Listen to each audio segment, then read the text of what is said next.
it landed and I saw the little short tail and the big face and eyes and long legs, I was like, oh my gosh, that's an actual burrowing owl. That was pretty exciting.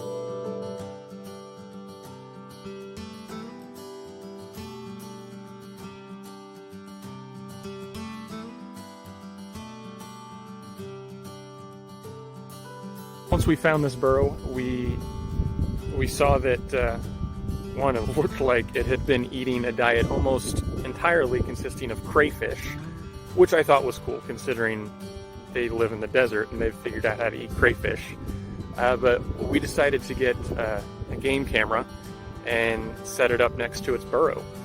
And I went out and got the game camera a week and a half later and looked through hundreds and hundreds of photos and feel like I got to relive life with this burrowing owl, but we got to know the community that he lived with out here a little bit better too. There were some friends, there were some larks, there were some crows, which I don't think would do him any harm, but every night for nights and nights in a row, at midnight, there would be a skunk that would come, and he tried to dig into the burrow.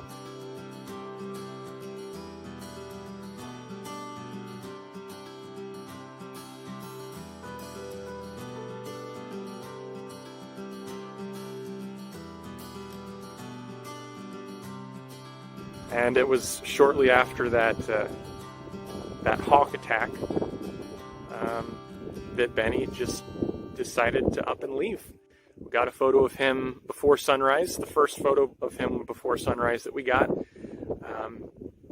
3 photos of him looking around, and then there was nothing else.